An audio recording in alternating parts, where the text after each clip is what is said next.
From the Library of Congress in Washington, D.C.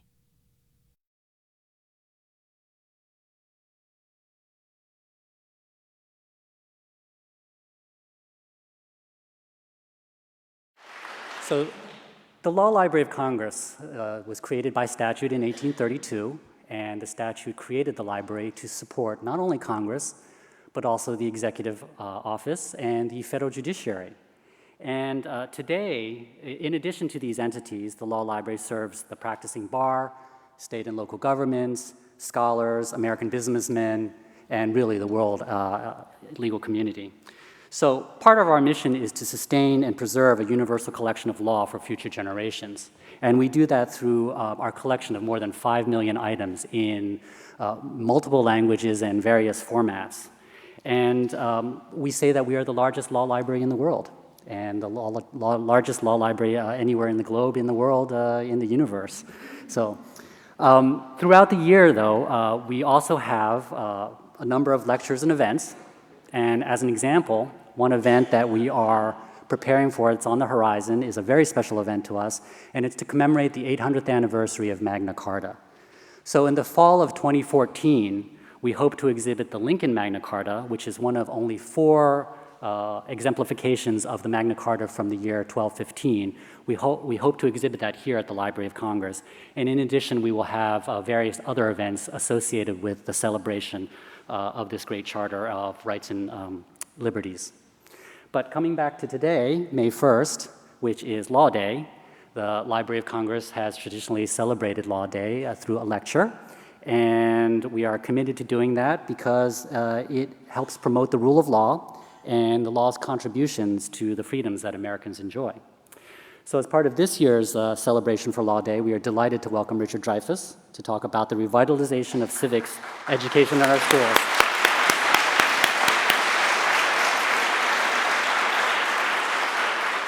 We're all very familiar with the great success that Mr. Dreyfuss has had on the stage and on the screen, but really equally impressive is his longstanding commitment to an advocacy for the revitalization of civics education in America. And after many years of speaking on this topic, he founded the Dreyfuss Initiative in 2010 with the mission to educate the next generation about America's system of government and how to participate in it. So as Mr. Dreyfuss says on his website, we must, quote, teach our kids how to run our country before they are called upon to run our country. If we don't, someone else will run the country, unquote. So I encourage you to take a look at the Dreyfuss Initiative website. I believe the address is in your program handout, but if not, it's the Dreyfuss Initiative, all one word, .org. And I hope you can discover how you can be involved in that project and support Mr. Dreyfuss. So now, it is my great pleasure to introduce Richard Dreyfuss. Thank you.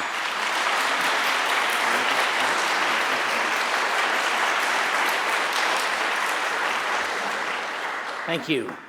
Or, thank you.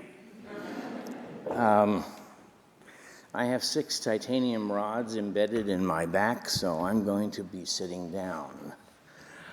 I don't know how many of you read science fiction. I don't know how many of you read alternate history.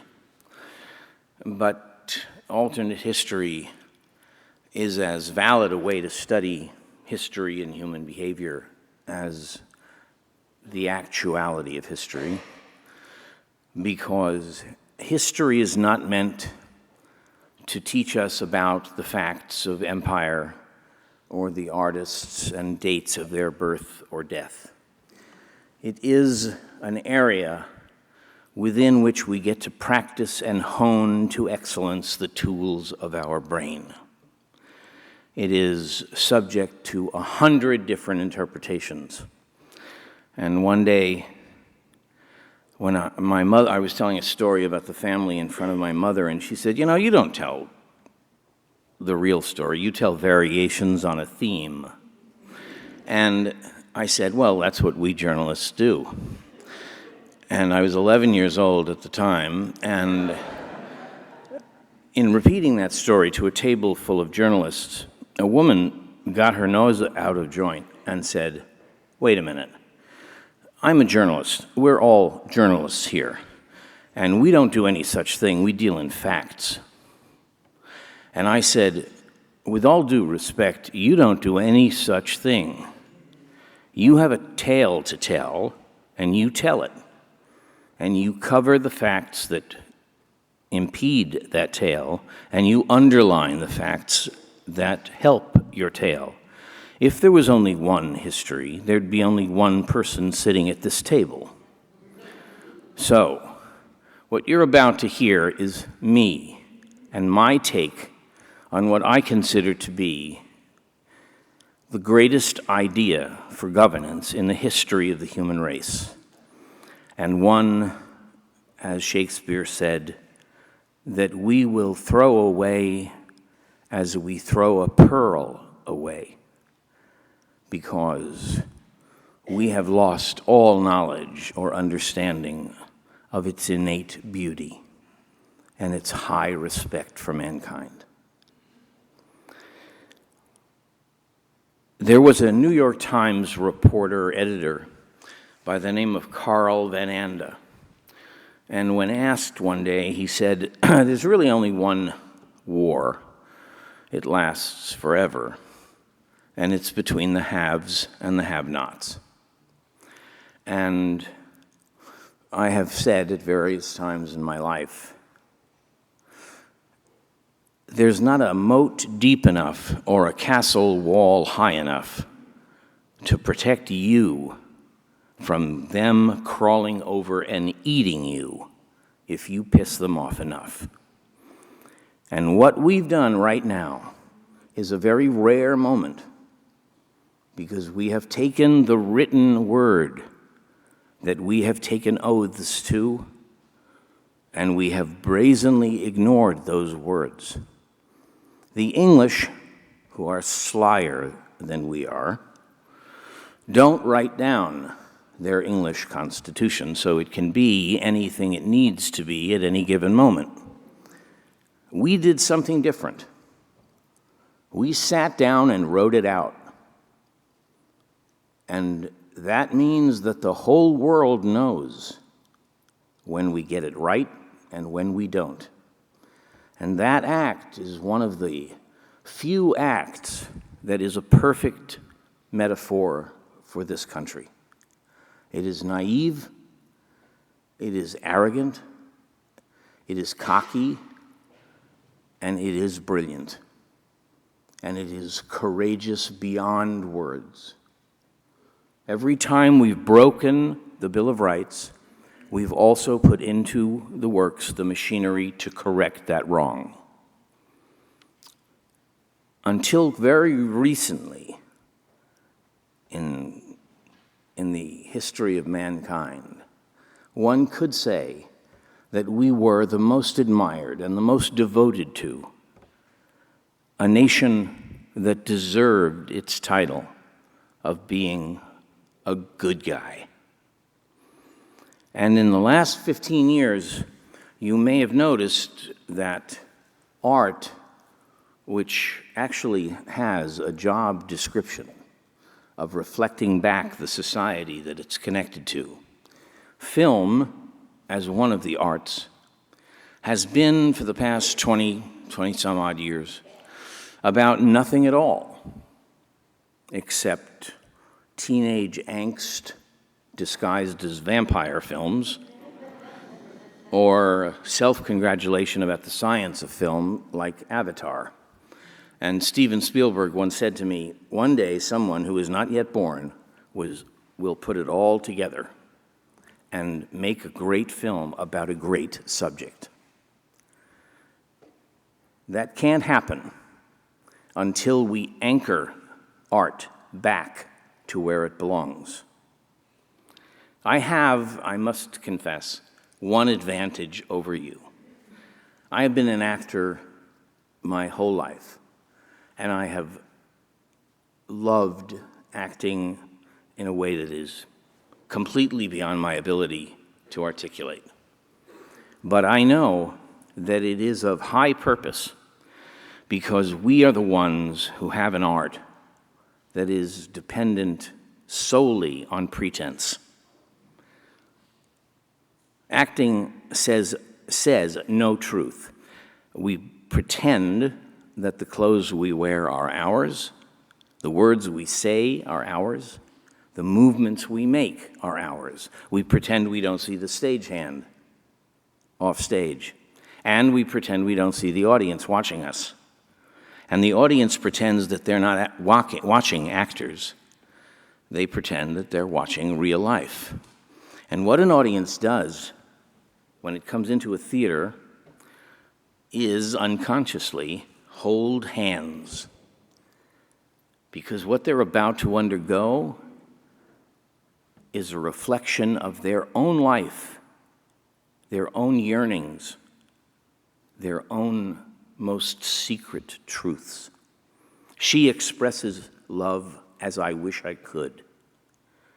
He is afraid as I am afraid. And this house of pretense builds truth and art. And for 50 years, without a qualm, I submitted myself to this art.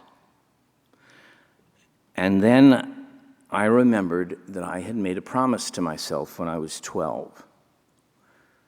And that promise was that when I was in my mid-50s, I would retire and I would become the senator from California or New York.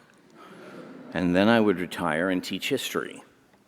And the only thing that ever changed was that I decided not to seek elective office.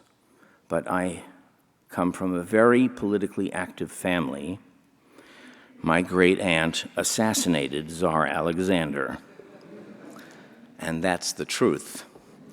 And my grandmother was a witness to the Triangle Shirtwaist Factory fire and became Eugene Debs' private secretary. After 50 years of acting, I remembered that I had promised myself that I would go to something else I loved as much, which was my country.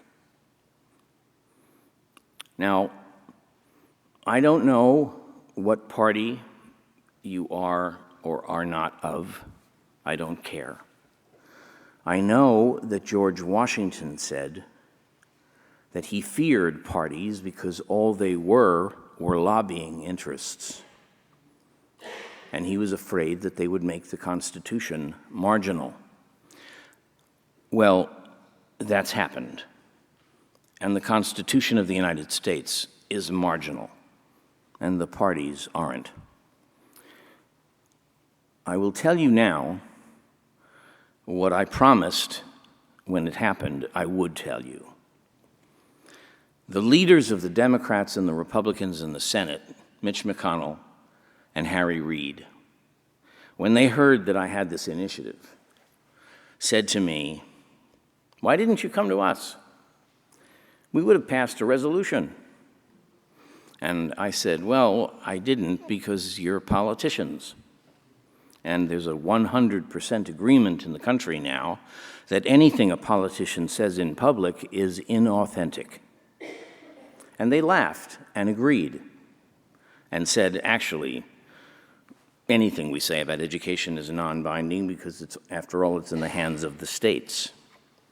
3 weeks later, the punchline to this story is that not only were they not able to give me a resolution that firewalled the learning of the maintenance of political power, otherwise known as civics, they could not get the votes out of Harry Reid's office to endorse the Constitution of the United States.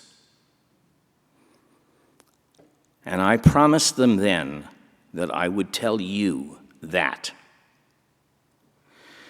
If anyone does not feel that we are in an accelerating decay of values and meaning, and that we have lost track of what is noble in America, you need therapy. I have a mandate to restate and an initiative to detail in all of its four legs and reason enough to get to it, because though I can't tell the future, I can tell many futures, and most of them include your denial of the problem I'm about to outline. So to leave time for any questions of substance, I will skip the salacious anecdotes of my depraved life in Hollywood, drugs and sex and synthesized music, and later, if there's time, I'll tell you all about Sharon Stone and Lawrence Harvey. But right now, let's talk about education. I believe you cannot get an agreement on what is the mandate of public education. Is there anyone here who thinks that they can state the mandate of public education and prove me wrong? Anyone? Okay. The mandate of public education is very simple. It is the development of the agile mind, the mobile mind, as described by Professor Howard Gardner of Harvard and the ancient Greeks. That is a mind with more than half-filled glasses of a myriad of subject knowledges, with the ability to know more as needed, and the lightness and confidence to move from one subject to another, one issue to another, learning more and factoring that in without defensiveness as we are presented with pertinent changes of fact. It's a willingness to say, I don't know, if the situation requires. Many of you probably have teenage children, and you know that they would prefer to gnaw their arms out of traps before they would admit to not knowing anything. So they're burdened with having to appear as if they know all about all, which is the cross to bear by young people and TV commentators. A subset of this mandate by youth is the learned ability to lose such unnecessary baggage and get to problem solving as early as possible.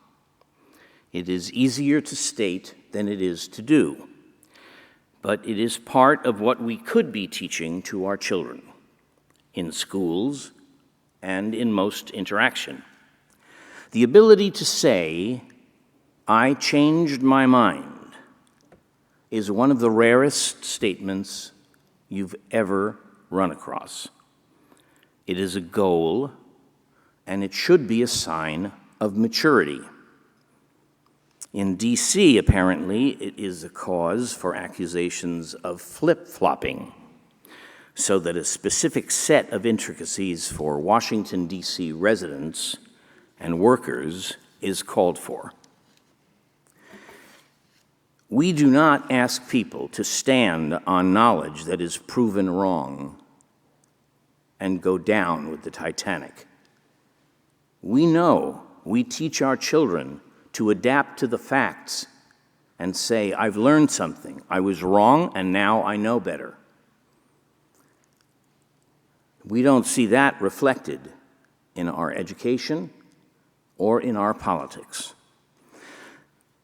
The reason why public funds are spent on schooling our children is that education always created frustration and unhappiness in the natural order of things. The aristocratic classes never denied education to their young, ever. And they did everything possible to deny it to everyone else. Because they knew that it did create restlessness. It created a desire to better your status in life.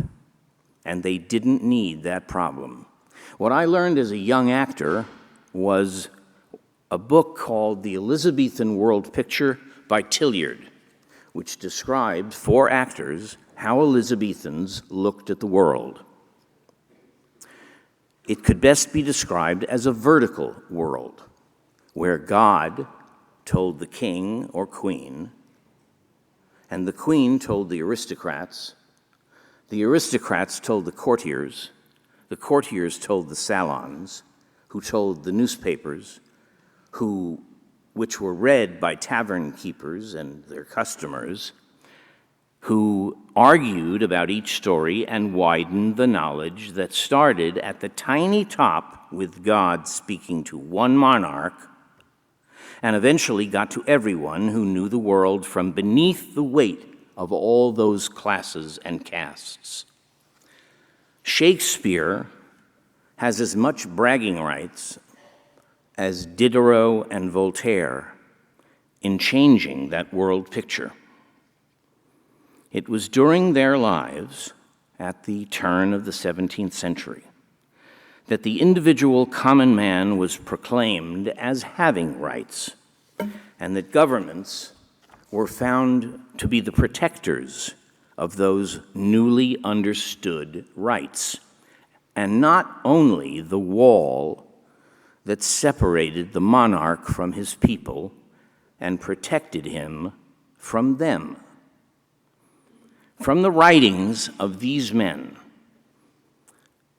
Diderot, Voltaire, Kant, Rousseau, and the salons of those highly thoughtful and daring women who were dissatisfied with any prohibitions that surrounded their sex, came what we have come to know in history as the era of Enlightenment.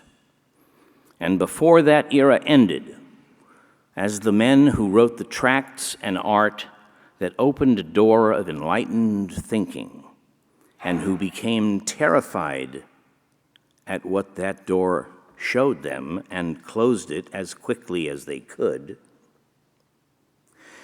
During that era were born James Madison, George Washington, Ben Franklin, and a number of others who wrote from that new world picture that the whole structure of known civilization and behavior was turned inside out, upside down, topsy-turvy.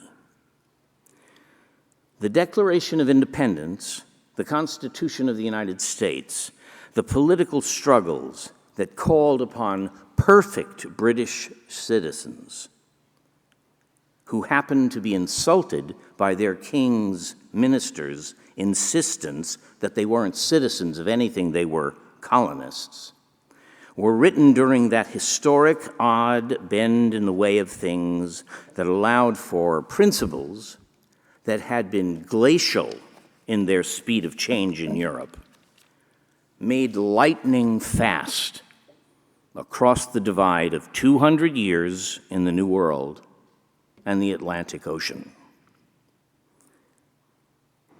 Changing British citizens who lived in the new Great Britain into men of equal status to those born in London caused them to fight for an independence from their mother country. And as they began, they found new ways of defining themselves. And when the British gave up the war, the new Americans set out to codify this new form of country and new form of classes, based not on bloodlines or on ancient regimes, which barely touched their new realities. If anyone is in any confusion about what the old order meant, I will tell you this. In 800 years of the old order, in all countries of Europe, 6 people of the aristocratic class were indicted for capital crimes. That was the world in which we lived. We wrote out a constitution which describes the separate classes, not as one better than the other, but with different but shared responsibilities. not so different from Parliament, except that no king or executive had gifted them with a legislative body, but who shared authority with them. And instead of saying, these are obligations you owed your king, but what the king or the executive or the nation owed their people. When we told the world that our names were affixed to that announcement of independence and to our Constitution, and most especially to our Bill of Rights, and we put it on a public wall in plain sight with our names on it, not many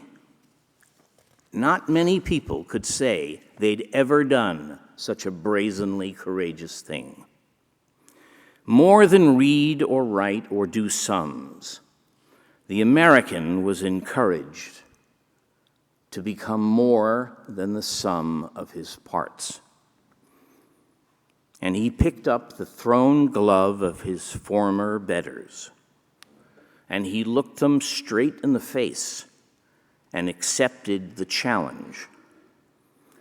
You, who have cursed the majority of mankind to imprisonment in his own head, in his own ignorance, we invite you to a better world.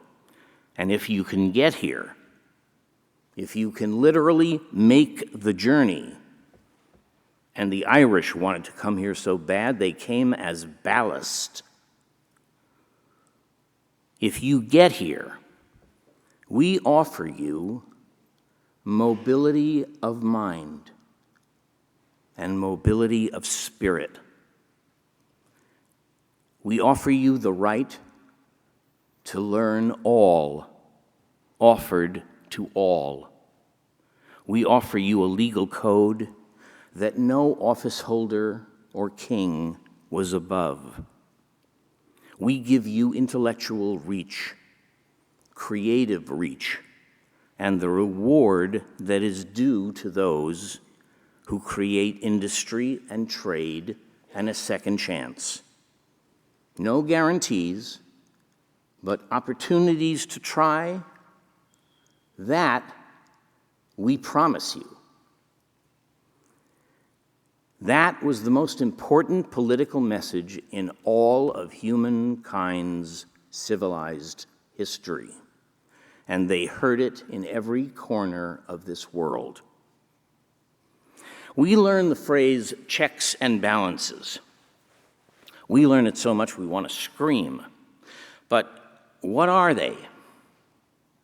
They are checks on man's innate misbehavior and balances that said unfair advantage was unacceptable. The Constitution of the United States was the greatest tip of the hat of respect to the common man of man, the majority of mankind, than ever offered. It was heard everywhere, and from everywhere they came. They didn't go to Norway.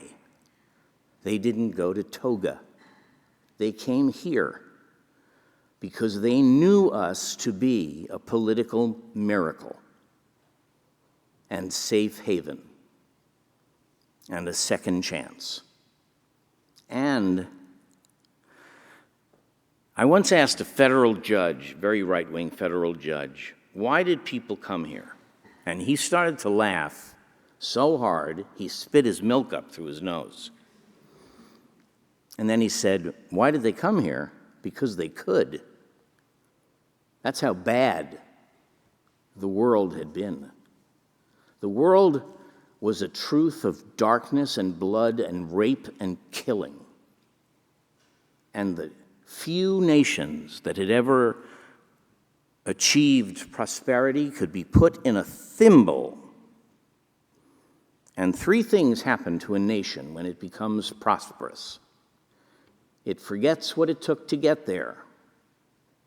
It forgets that it needs defending. and it forgets that the people who do that defending can't live by the same code you live by. Synchronicity, or the unintended consequence of history, the Enlightenment, when reason, intelligence, and sense triumphed over fundamentalism, stupidity, and senselessness, was an era whose time was finite, and it was our good fortune to time our political life and values threaded exactly through that era. Horace Mann had to spend his entire life begging people to spend public money to attain the brain power of the unique requirements that are necessary to know authority and sovereign power. But the checks and balances that described maturely the virtues and vices of mankind were real, and they had been part of our DNA, and we would not become taken by the better angels of our nature without a lot of effort. And the only time that this or any other nation has to teach its values to a large enough group of people who cannot leave the room are the years of public school, when there's a large enough body to get to them and to teach them the outrageously arbitrary difference between all of history and what we presented. If you want to know how different the world would be if you could remove the United States and its government, not its bullying and not its taking advantage, but what it wrote and what it said it valued. Imagine a world without it. Imagine Hitler as normal, and that's where history was leading. Never forget that. Never forget that to the question that is asked by every theory of governance and every religion, how can people learn to live together with some sense of decency and freedom and mobility of thought? The best answer to that question so far is the United States, if we work at it. If we don't, if we leave it to the rich, if we leave it to people who pay us to think badly, then we will lose it. And no one, as Abraham Lincoln said, no one is going to beat us except us. No one will beat us except us. If there's one terror event more on the soil of this country, we won't wait for anyone's permission. We will throw the Bill of Rights into the ocean by our own volition. And that's a pearl that we would have thrown away. If we leave civic training to the university level, which was rolled out by the White House a few months ago, it says something large and dangerous and invisible. It leaves us with a narrow, niche class of governance by the wealthy. And that is exactly why we fought a war of independence to begin with. So what the hell are we doing going backwards? I have asked, why is our war of independence a revolutionary war? And nobody can tell me. They say independence from Great Britain. And I say, no, wars of independence are cheap. You can throw a rock in any direction and hit a war of independence. But what did we offer that was revolutionary? A legal code that no king or president was above, and the willingness to teach all to all. If we had been a European power, they would have killed us to the last man, woman, and child. Don't ever forget that when the French announced the rights of man, the French didn't have to attack anybody. All of Europe attacked them at the same time because they knew what was dangerous. What was dangerous was people who could actually think with clarity and use their brains. Buckminster Fuller once said, "This is the most powerful tool in the universe, but it comes without an operating manual." Well, we offer that operating manual, and so we're a danger to all of the haves.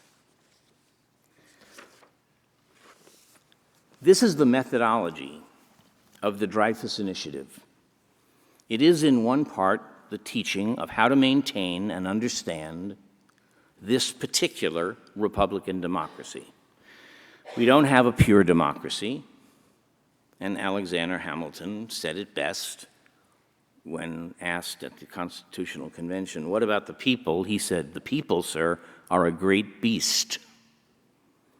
But we wanted people to run this country, and so we created a republic, which are speed bumps in the road to give us time to think. And Republican democracy is based on one word: trust. So that every time you hear term limits, and every time you hear the federal government wants to prohibit judges from sentencing, what you're hearing is, if you enter public service, you're a crook.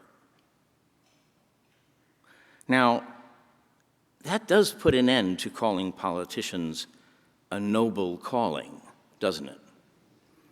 By definition, we're saying, if you enter public service, you're a crook. Well, maybe I'm dumb, and I'm not. But I'll take the crookedness of Tammany Hall over the crookedness of Rupert Murdoch any day of the week. Because Rupert Murdoch has done his level best to attack Western civilization, the freedoms of speech and expression and religion and the press. He's done his level best by buying them out. George Washington said, we need this freedom of the press, for instance, because we need to be protected by a variety of opinion. John Adams said we need to protect religion by never putting one religion over the others. And then presidential candidates pick up the Constitution and say, this is a Christian nation, and nobody says boo. Do you know that they calibrate what they do and say according to how stupid they think we are?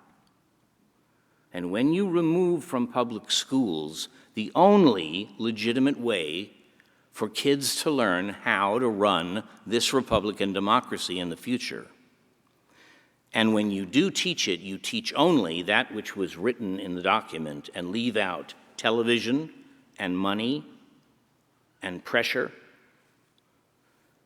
when you don't teach at all the reality of politics, you are not serving your people. You are dumbing them down. Do you think that there could have been a Patriot Act under any other earlier circumstances? I went and saw Sandra Day O'Connor because she had a civics organization. And I said to her, the rumors are that you were the one who was most afraid of the political chaos in 2000. and that you were the engine behind that decision. And she said to me, well, I was not the originator, but I was afraid of that chaos. And I said, it hadn't happened yet. It hadn't happened yet. All that had happened were legal moves by both parties, all in the name of Republican democracy, and all of them legit. You were afraid of a chaos that hadn't happened. Doesn't that mean some kind of basic mistrust of Republican democracy, which, after all, can be defined as the willingness to share space with those with whom you disagree? Well, steam came out of her ears, and I said to her, you know, I'm really happy that I'm not a young lawyer facing you while you're still on the court. But you're still wrong. And why is it that you let money be the only entree into the political debate? And she said, what's wrong with money?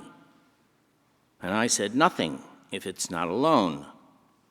But if it's the only virtue, then there's plenty wrong with money, because it can subvert, as it has, the entire process. She didn't agree. I tell you that we have morphed out of all shape whatever was intended by the men we call our founding fathers because of money.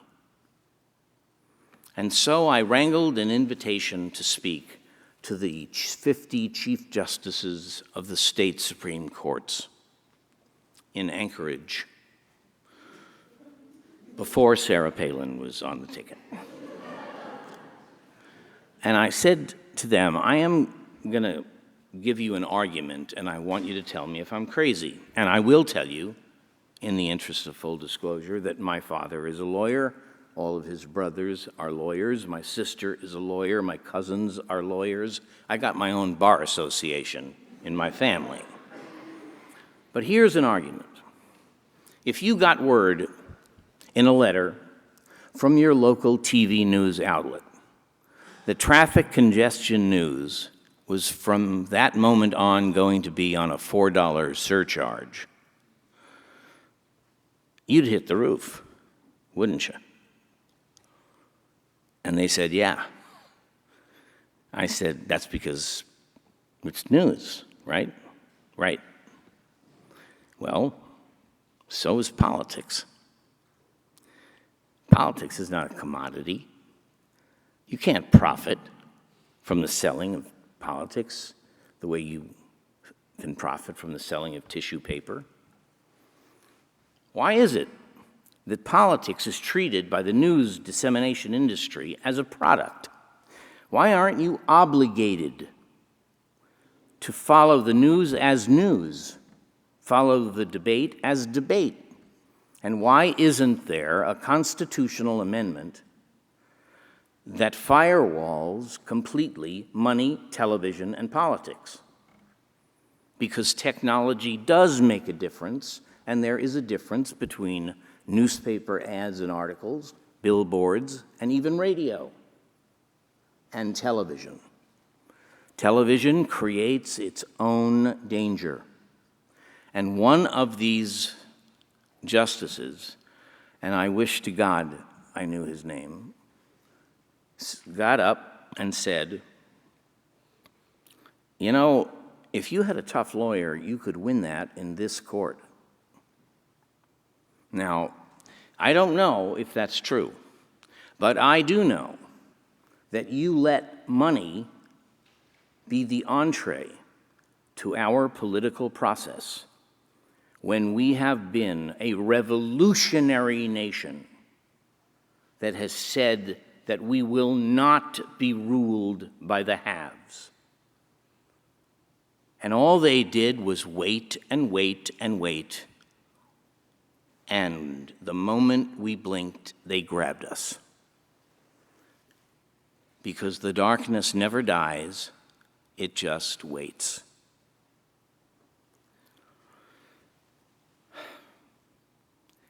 The methodology of my initiative teaches not only civic training, it teaches clarity of thought.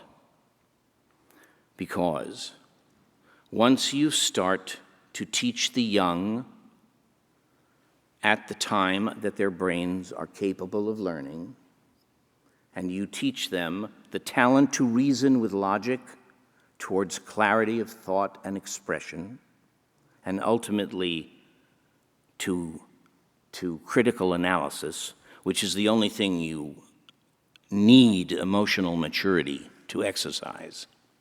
You can also teach in all other subjects classroom exercises of dissent, debate, civility, context, and opposing views.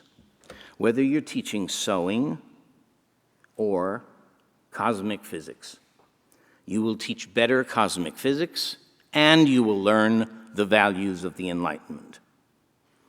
Because civility is better than incivility, and intelligence is better than stupidity. If you learn sewing, you have to learn the history of sewing. If you learn the history of sewing, you learn capitalism.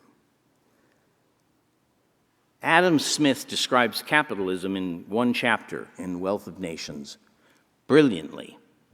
And I've always thought we live under two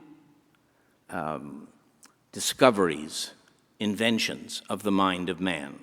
That, by definition, says that they're imperfect. Republican democracy and capitalism. But we learn capitalism from birth, don't we? Every kiss, every trading card teaches us how to negotiate and barter, teaches us how to trade. And we learn that as little children. If we put off the learning of Republican democracy, then one cannot be the safeguard over the other. Oppressive government is possible. Oppressive capitalism is possible. Some might say probable. The people didn't take to the streets recently because capitalism was unfair. They took to the streets because capitalism, knowing it was unfair, put advantage on advantage on advantage and kept adding more and more. If you go to Las Vegas and you put a $100 bill in an ATM, you get charged $90. And you just take it. I say if they're taught equally, you can have a great, great country. If they're not taught equally, you're going to have your institutions, like the banks that have admitted that they illegally foreclose on your homes, not even think of giving them back. We pass NAFTA, and a company taking advantage of NAFTA drops a workforce in Tennessee and goes to Ecuador. Does anyone ask them for a quid pro quo? Does anyone ask them that if you're going to drop 30,000 people in Tennessee, that there might be an algorithm that you might have to go through with extra taxes or a health plan or education or retraining? No. We just bail them out. This is nuts. This is lunacy. We are living in a world of common senselessness. Common sense is not common. It's rare. To support the excellence that all subjects require, these exercises are taught in every classroom. And they are the way that the brain can hone its talent for clarity and thoughtfulness. And the absolute reality is you will need clarity of thought long before you need the Mercator map or geological strata info. You will need how to think clearly, because life is not pro-American. And you are the generation, we are the generation that gets an F in giving the American dream, because we can't give our kids a country better than the one we got from our parents. We can't do it. We owe too much, and we don't have the creative thought. We think that taxes are an added burden as opposed to citizenship. And Frank Luntz, who invented the soundbite, is on my board. Why? Why would Frank Luntz be on my board? I'll tell you. Because in his words, in the words of his last book, What America Really Wants Really, what America needs really is clarity and honesty. And you can find Frank wherever I am, usually floating around in the back muttering, "Richard, you're talking too much. God, you're talking too much. You talk so much. Oh, my God." And I don't deny that.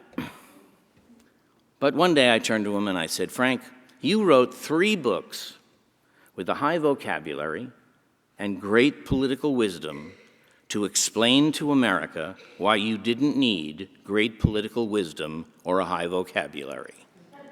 You only needed sound bites. So shut up." And he said to me, the only thing he ever regretted in his whole life was the invention of the phrase tax relief, because it made people think that paying taxes was an added burden, when in reality it's simply citizenship. In the 2004 Democratic Convention, I was stopped by a group of radio conservative talk show hosts. They all said the same thing. Government is too big. Government is too big. And I said, let's start again. Do you believe that police could live above the poverty line? Yes. Do you believe that firemen should be able to live in the communities that they serve? Yes. What's that called? Who pays their salaries? Well, I said, no. Who does it? Who pays your salary? Taxes. I said, so let's not start from too big, too small. Let's start from what do we need? And if you do that, or in the words of my CEO, who is a conservative Republican, if people bothered to read the reports they asked for from the General Accounting Office, we'd have the perfect government. But they don't read them because they're afraid of what they'll say. Because they're not afraid of big government, they're afraid of bureaucracies that never die. And Pat Moynihan said to me in what was the last interview he gave, he said, "For all intents and purposes, I invented welfare and it failed. And I'll tell you why." I said, "Okay, why?" And he said, "Because we didn't establish specific goals to be met at specific times, and we didn't have a sunset clause." And I thought to myself, why doesn't every major piece of legislation have a sunset clause? Put it 12 years down the line when you cannot predict who will be in power, and subject that piece of legislation to a strict series of rules. And if they don't pass muster, the last bureaucrat turns off the light. And that way you don't have a big government. Now, in a country of 300 million people, you're going to have a big government whether you like it or not. But at least you'll have a more honest big government. And at least you'll have people paying their share freight. And if anyone thinks that our tax system allows people to pay their fair share and their fair weight, then join that other group in therapy. So the culture surrounding and paying for education should be able to receive the values that are taught in schools. To do that, we have created an American history play competition among all the regional theaters of the country. There are 75 theaters. We have 34 so far because my finger went numb, but not one of them has said no. And I'll get them all. And the requirement is perfect market freedom. If an artistic director feels that that play would do well in his season, all he has to do is put the play in his season. And we will send judges of every political stripe, and every year we will award a MacArthur-sized prize, and do that for at least 20 years. And when you give an award of $300,000, that's a real spur to learning how to write plays. And if you open it up to everyone, not just pros, not just students, but to pregnant cab drivers from Iran and anyone else who writes about American history, all you got to do is write about America. Its past, the past that might have been, the future of the many futures it will have. I personally am a Burrite. I like Aaron Burr, so I want to see someone write a play about the Burr administration, but that's just me. We will also create a series of clubs. You can call them civic clubs, but civics, everyone tells me, is the most boring word in English. And it's true, it even puts me to sleep. And it's the only class that needs some kind of translation. When you say civics, someone says, what is that? Well, I call it what it is, which is power. Practical, political power. Like Tammany Hall. Like money for TV. Like the percentage that the media advisors take of the TV ad buy, whether they're representing the losers or the winners, which in some cases might be called a conflict of interest, because it doesn't matter whether his man wins or loses, he still gets his 10%. But we don't know about conflict of interest anymore. We pretend to. So we will establish a series of clubs, and those clubs will be voluntary, and they will not be on school grounds, so they will not be obligated to No Child Left Behind, and they will not be obligated to state standards.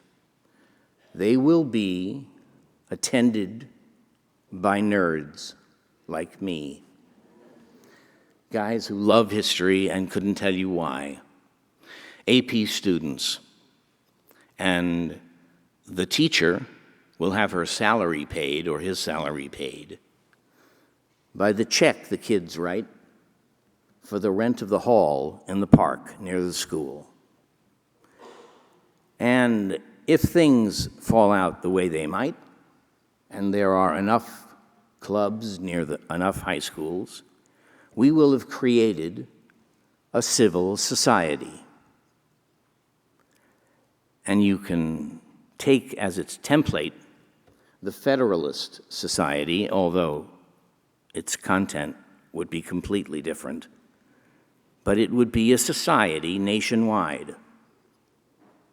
And as the Republicans answer a specific issue, and the Democrats do, lo and behold, so could the civil society. And the society we live in could learn over years that we can trust what's coming out of that civil society because it has no political baggage. It has no bias. It has no partisanship. It is simply the solving of problems. I once got a call from Wayne de la Pierre, the head of the National Rifle Association. For some reason, he assumed that I was a liberal who would be marginalized as he would be if Rupert was successful in buying the FCC again. I didn't bother to tell him that he was wrong on both counts. I was neither a liberal nor would, as he called it, he called me a member of the gaggle of Hollywood liberals. I said I gaggle for no one. I am, however, a libo, conservo, rado, middle of the roado, just like every one of you. You just haven't given it any thought lately. But there's no such thing as a conservative in this country, and there's no such thing as a liberal. And if you haven't changed your politics over the course of your lifetime, join the group with therapy over there, which is getting more and more crowded as the speech goes on.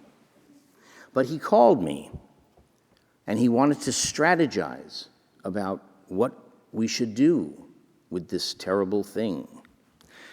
And then, and in those days I had the breath to do this without having to stop and take another breath, I said to him, "Could I ask you a question?" He said, "Yeah." I said, "I'll give it to you that the Second Amendment is ambiguously written and no one's going to agree on whether it's about militia or people or what. But I would imagine that you would agree that there's an inappropriate amount of gun violence in the country. Why don't you take care of this?" And he said, "What do you mean?" And I said, "Why don't you take care of this? It's an old American tradition. Organizations that are not of the government, like the AMA, you wouldn't let a doctor touch you or your loved ones if they were not vetted by the AMA. So why don't you license and train gun owners, create the short list of the ones that are allowed at home, and then all the other nuclear semi-automatics that you want to say you have the right to have should be in the control of the NRA. You're always saying you don't trust the government. Nobody trusts the government. So why don't you do it yourself? It's been happening for 200 years. And his answer was to hang up. Literally.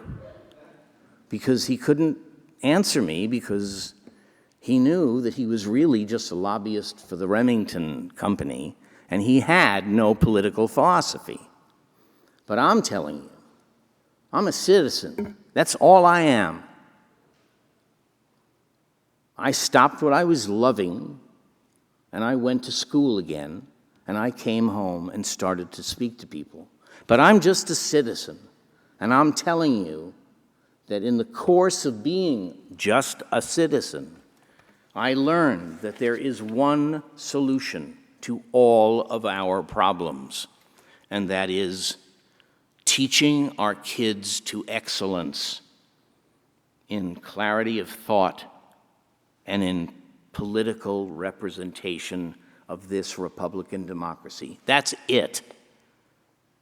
I've been asked to teach a class in San Diego about culture and ethics. And I said I'd do it if every kid in the class saw at least 50 American films made between 1931 and 1960.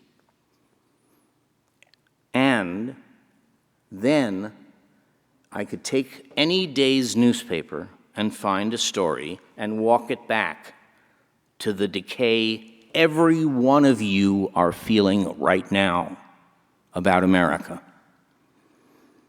Anyone who thinks that we are cozy and comfortable and everything is just fine, because it's not fine, and it's an urgent and critical problem. Why? Because we've lost every binder we've ever had. Americans used to be able to wake up in the morning and stand up on a foundation strong and firm, based on Enlightenment values, and from that foundation disagree with one another to their heart's content. And now there is no foundation. Now we make everything a fight to the death. We don't let our opponent win one, ever. Yesterday, I spoke to the Boroughs Organization of Pennsylvania, and I had them do the Pledge of Allegiance twice, once with under God and once without. And then I said, we have argued so bitterly over that phrase that we've forgotten that we're pledging allegiance to the Republic. We've forgotten we have to teach our young what this government is. There's no them. There's only us. And if we don't teach it, it's not true. If we don't exemplify reason and logic and sense, if we don't let our neighbor have a disagreement of politics with us, somehow we now believe that it's our duty to persuade our neighbor to our way of thinking, and if he doesn't get persuaded, we get to treat him like crap. And that's not true. We should be able to have strong neighborhoods of people who disagree with one another about everything, except about being an American. I would have asked you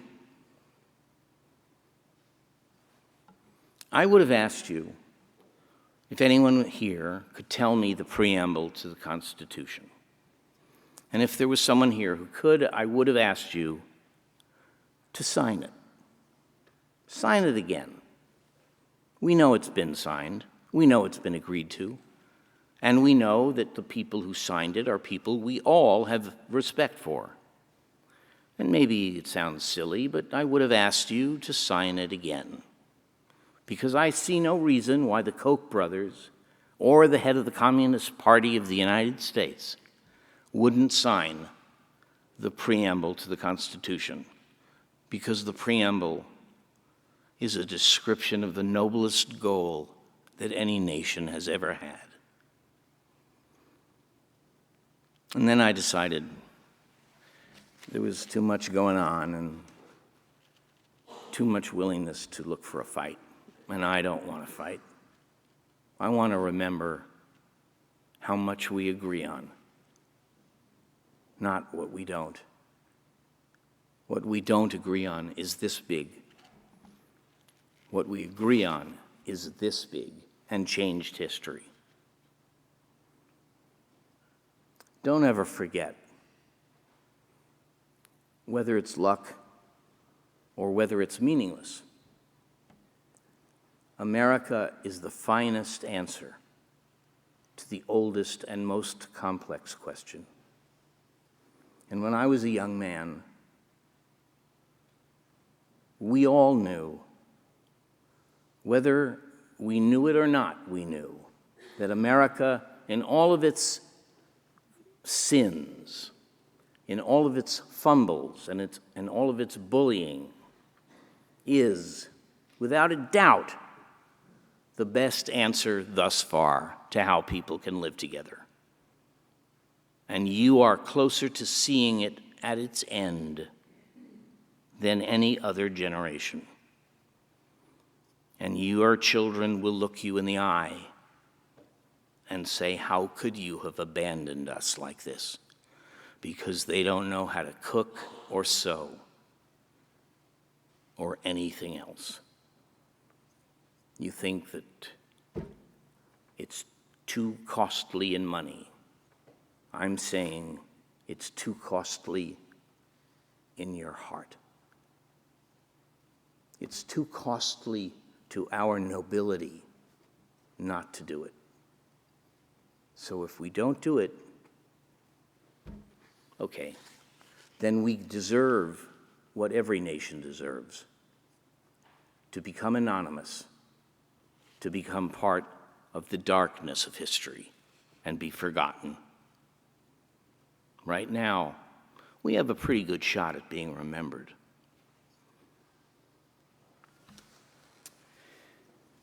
Okay, I will tell you one more thing. In Charlestown, West Virginia, there's property of the George Washington family. It's 12.5 acres. We've been offered that property because there's never been, ever, an institute for the study of the Enlightenment or the Constitution of the United States. Ever. Ever. Which makes what Madison pulled off in 1787 that much greater. But there's never been an institute, and we can have it for $1 million. And if we get a partner, let's say the University of California, we can blanket the nation. And there's not a scholar in the world who wouldn't want to be a scholar in residence, because he's only an hour and a half away from making pretty good money in DC. And for under $1,000, we can be connected to every learning center on earth. We can bring together all the writings of all the Enlightenment authors and their opposite numbers. For that alone, I go to heaven. Help me to get there, and help America. Thank you.